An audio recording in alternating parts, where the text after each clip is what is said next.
Yeah, I understand the French president doesn't want to hurt Vladimir Putin's feelings. Vladimir Putin, who has threatened nuclear war on Ukraine and on the West.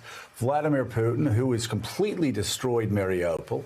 Vladimir Putin, who kills children, who aims missiles at hospitals, who kills expectant mothers and their children, who kills grandparents, who kills survivors of the Holocaust. Boy, I sure hope that for the French president, I hope he's not too rattled by the fact that we may have hurt Vladimir Putin's feelings. No, actually, my biggest complaint thus far on, I think, a remarkable job by President Biden and the West.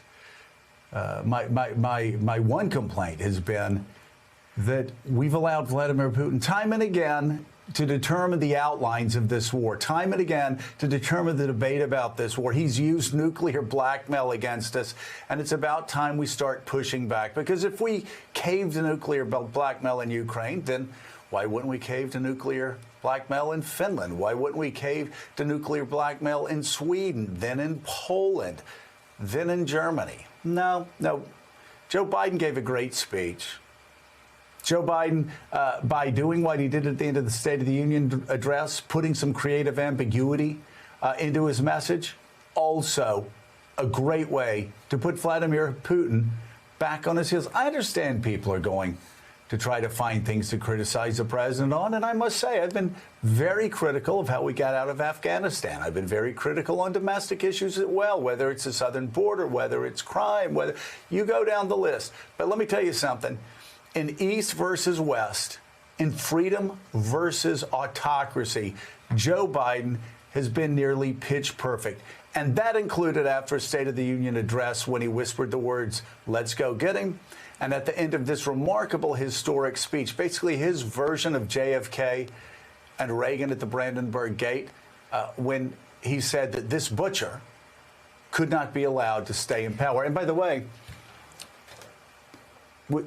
is Emmanuel Macron suggesting that Vladimir Putin is not a butcher? Is he suggesting that? Maybe we should start actually calling him what he is.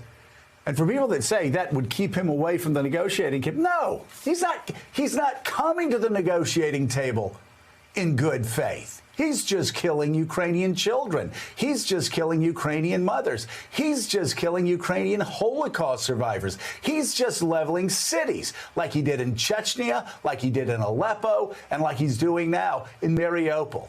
Perhaps, I don't know, maybe this is radical after the United States and the West caving into this butcher for 22 years.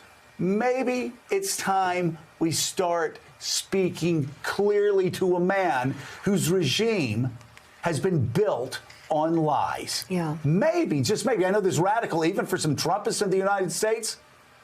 Maybe the truth matters for once. Maybe the truth matters finally. And thank God we finally have a president